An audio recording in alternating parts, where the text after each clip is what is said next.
Welcome back and thanks for staying with us. The hashtag on X is Citizen Daybreak. The SMS code is 22422 at Citizen TV Kenya and at Ayub Abdikadir. Charles Owino on my far right formerly served as the spokesperson of the police. Good morning, Charles, and currently serves at the National Communications Center. Good morning. Morning to you. Lovely having you here on the broadcast. Thank you.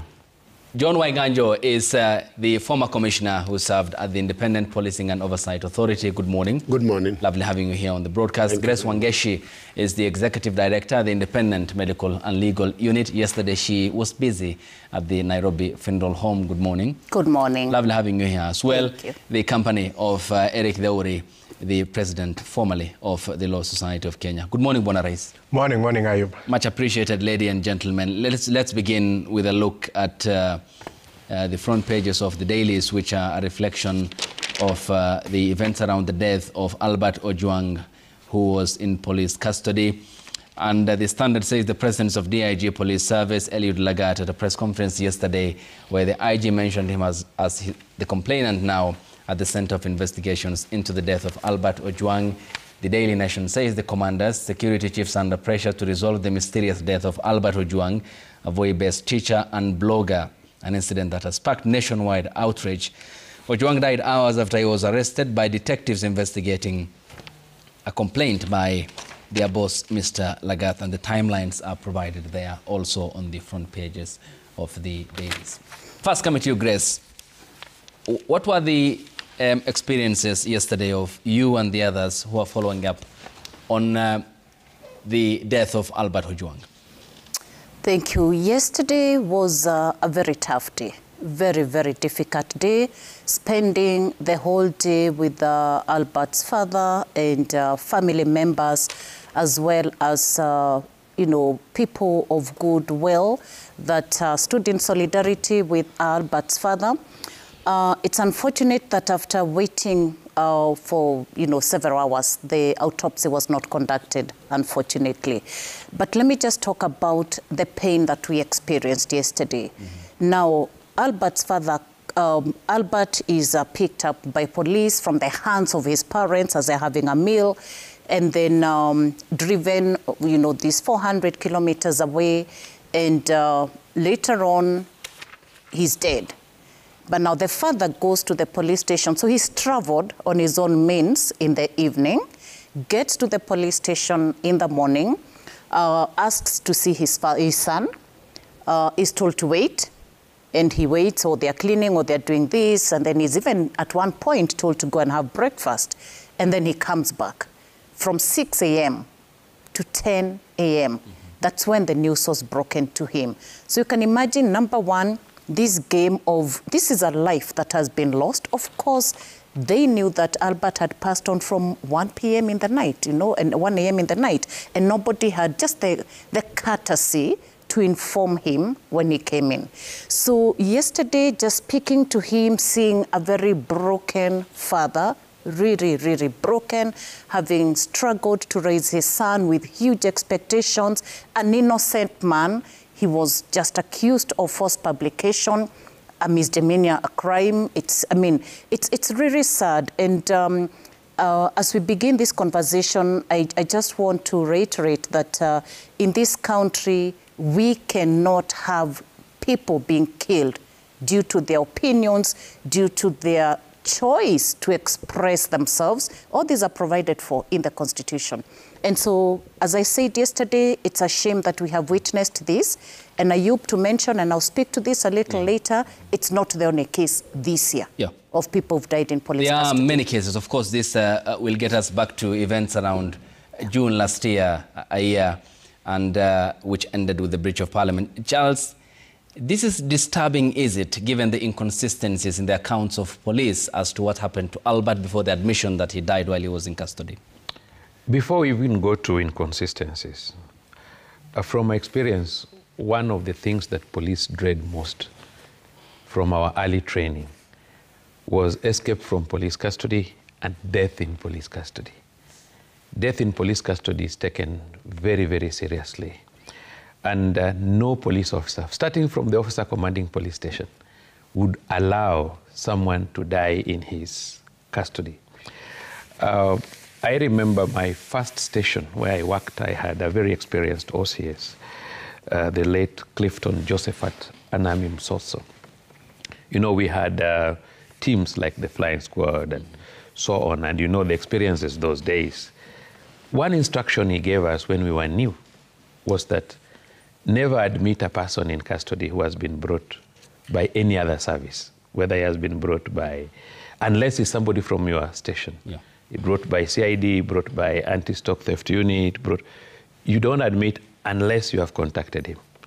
And the first question is you must interview the person and ask him, are you in good condition? Mm-hmm. Have you been tortured? Have you been beaten?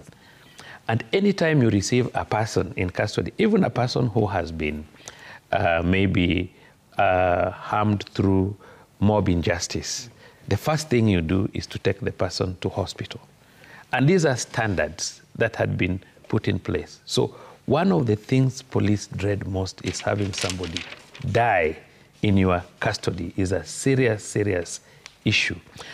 And one thing that we must understand, that we don't have any other police service.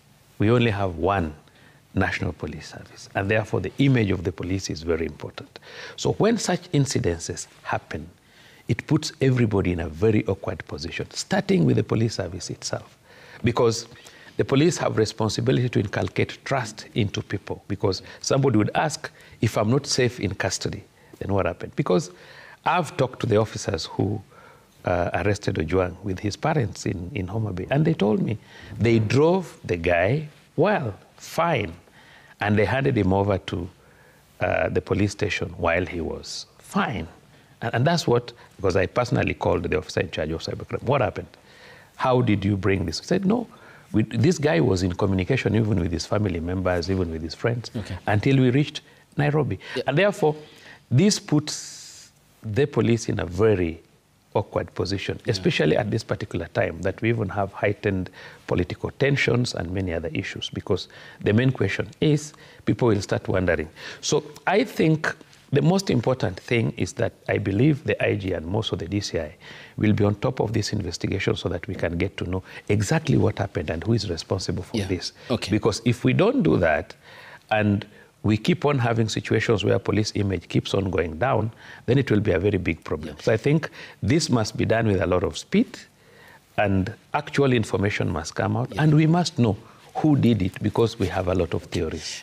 Before I come to the Law Society of Kenya President Emeritus and Waiganjo, so information is key, you said, so allow me to source for information from you.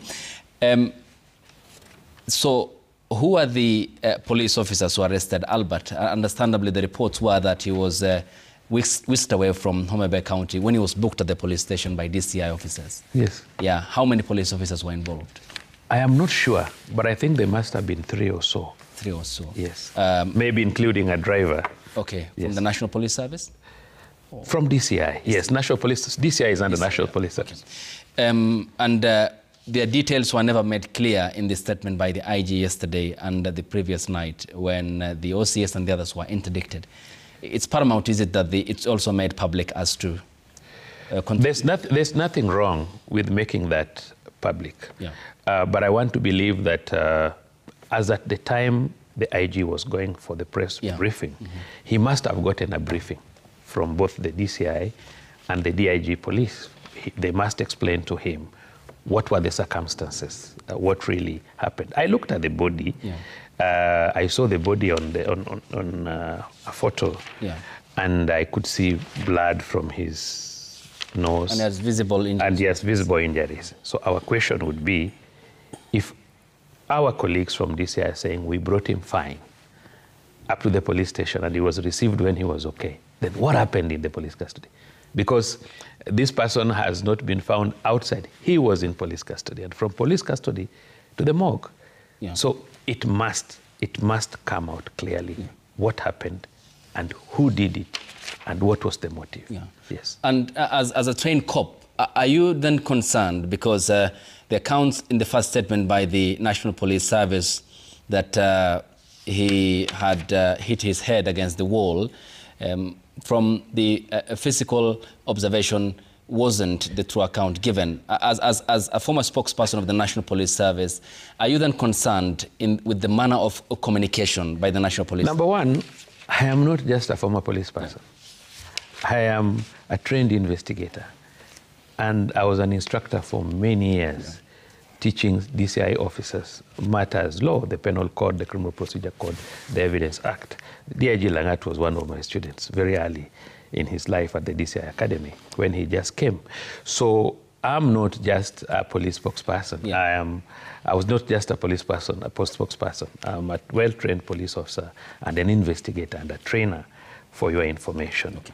I may not clearly comment about the injuries because I haven't seen them and we need autopsy. But the question is, and that is what we question, initially what happened is the IG relied on the SITREP, the situation report that was sent by the OCS, because the OCS sent a report. And at the IG's level, if a report has left the OCS verified by his OSPD and has gone to the Inspector General, then the Inspector General relies on that report.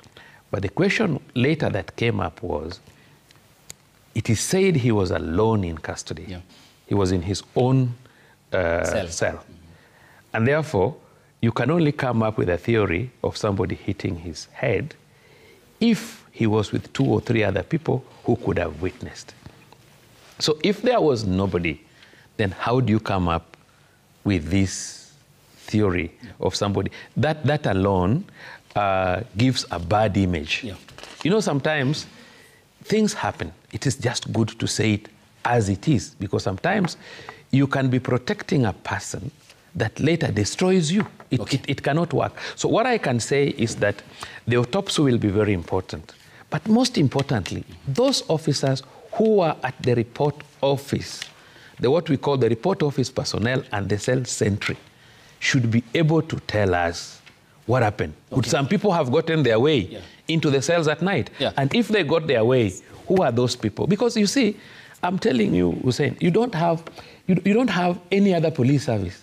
Okay. This is what we have. Thank you. And this is the service that protects you. So what happens is, if there is a particular officer that is involved in such crime, then he must just be done away with, and he must just be punished for it. So that this idea of, you see, I'm a policeman, my children know me as a policeman, they don't know me as any other thing. And even if I become a head of state, I'll still just be seen as a policeman. Okay. So our image is very important. Okay, we'll talk about the image and the investigative processes because my team will be getting us the 8 CCTV cameras that strategically are located at the Central Police Station, which our investigative and crimes team yesterday established. One equally faces the OB reporting area and is adjacent to the cell where Albert was held. So we'll be retrieving that footage here shortly and for our audience to also get an understanding of how that will aid in the investigation process. Bwana Commissioner, given your stint with the Independent Policing and Oversight Authority, are you concerned with the state of human rights in the country and the treatment of Kenyans in the custody of the state, which ought to be the protecting authority, not where bodies are found are found dead and then transported to funeral homes? Absolutely. I think it's a matter of concern, not just to authorities that are vested with the mandate of carrying out such investigations against the members of the National Police Service, but generally to Kenyans at large and to the world at large, because the incidents that we see are even more worrying for the officers, perhaps, who have fidelity of the law and who carry out their mandate within the law. Because in my view, such actions are the ones that make the public to have an uproar on the conduct of the police officers and condemn the members of the National Police Service en masse. And it's very dangerous to do that, but the public is forced to do that because of the consistency of these atrocities. Because the moment we have a National Police Service that has an image of brutality, without rooting out the actual criminals within the service, then we condemn the entire National Police Service without exception. And the truth of the matter is that we have many officers who carry out their duties within the law. We have very professional police officers who have never been involved in this kind of atrocities, but yet now they find themselves condemned in the court of public opinion. And the morale then of the National Police Service will go down because they are pitted against the public as public enemies, yet they are the same people who protect the public. So it is sadder for the commanders, and they should take responsibility, but sadder still for the professional officers who feel that some of their colleagues have done atrocities that have made their image look bad in the public. So for me, I think it's a cutout case for the Independent Policing Oversight Authority, but better still, I think we need a concerted effort on this, because when we leave some of these cases to the Independent Policing Oversight Authority without also bringing in the Inspector General of Police, then we delay investigations. And I'm happy, I'm glad that one of the actions that were taken yesterday was to interdict the officers that were involved, or the officers that allegedly involved in this crime. Yeah. Because previously we have seen incidents like those happen, and then the officers who are involved still remain in office without any prompt action by the IG. So the fact that there has been a group of people who have been interdicted or who have been cited as people who should have knowledge of this is in itself a good step forward, and it makes the work of the independent policing even easier. And I have seen people condemn the chair of the National Independent Policing Oversight Authority because of being present at that press conference. And my view, I looked at it and thought, perhaps it is one of the reasons then therefore that made the IG point out the leaders of the service and interdicted them, because you do not know what they talked about. Sometimes back and forth correspondence between the authority and the National Police Service, it takes time. And because this is a hot public issue, by himself availing himself to the police station and perhaps having a discussion with them, it may have prompted the Inspector General to make the decision that he made to disarm and to interdict the people who are likely to forward the investigation. Although the statement was issued overnight, and what he had done was to repeat the same statement which NPS had released overnight of the interdiction, the communication they issued. Yeah, correct. But what I want to say is that this is a matter where various government agencies must work closely together. Okay. And we'll talk about that, because there are questions as to whether IPOA has lived up to its purpose since its inception as the oversight body, following the ugly skirmishes we had and the implication of the police force in the aftermath of the post-election violence in 2007-8, and look at also the commission into the inquiry of the more than 1,100 Kenyans who were killed, a third by police, according to the report. Bwana Rai is coming to you. Certainly this has pricked national conscience, but should someone be punished for expressing himself? Because it's now official that DIG Lagat was the complainant in this matter over his tarnished reputation by posts that were made by Albert and others on social media. Ayub, the thing that is extremely sad, and I wanted to use the word ridiculous, about this whole saga is actually the reason why that gentleman was arrested. It is getting to a point where the police are becoming a law unto themselves. And this is not the first time that they have arrested people for alleged offenses that do not exist in law. Because he's not the only one. He was, Albert was arrested. There was Kelvin Moinde, who was also arrested, held, I think, in Kamkunji. And when you're asking, why are you arresting them? You are told that he's just said something to tarnish the image. I mean, if anything, that is a civil offense. Yeah, it's defamation. And when you that's why I'm saying that when you listen to the reason why the police service had to send several police officers all the way to Homa Bay to arrest this person, you ask yourself, would I have gotten the same treatment if I had complained? For example, I had gone to a police station and complained. Would the police office have acted in the manner in which they acted? So they acted like this because the person who made this complaint is the DIG of police, Mr. Langat. Mr. Langat knows, and if he does not know that that is not an offense in law, then he ought not to be in that office. So there is something called command responsibility. Mm-hmm. And when you are looking at a crime, and this is murder most foul that has been committed in a police station. So when we are looking at a police station and we are seeing a police station becoming a crime scene, it is not just those officers who are involved.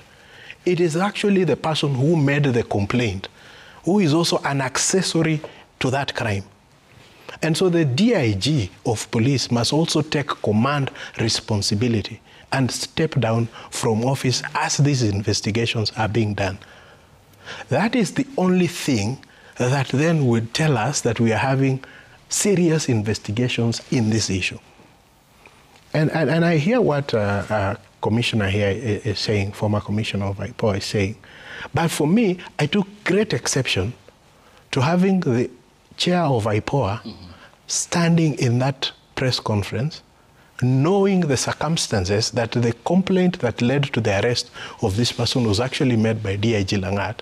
And DIG Langat is there, yet he is a person of interest in these investigations.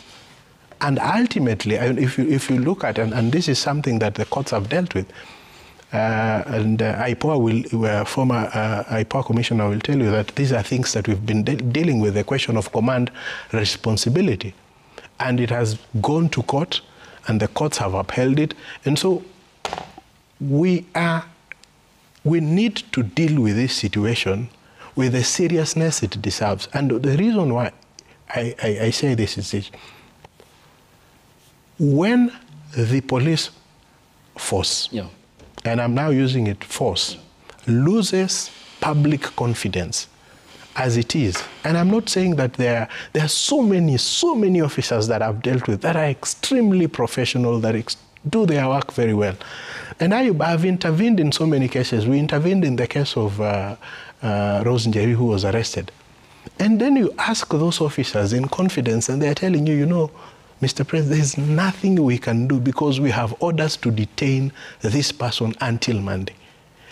So you look at it and you ask yourself, what has that person been accused of? Just creating a system that is sending emails to for submissions, and that purpose, and it's a purpose for which those submissions have been. You ask, I mean, surely, why are you doing this? So these continued cases of people being arrested for things that are not offenses within our whatever are affecting the confidence of the public. And a time will come when the police force would be unable to maintain law and order because they will be seen by members of the public as enemies.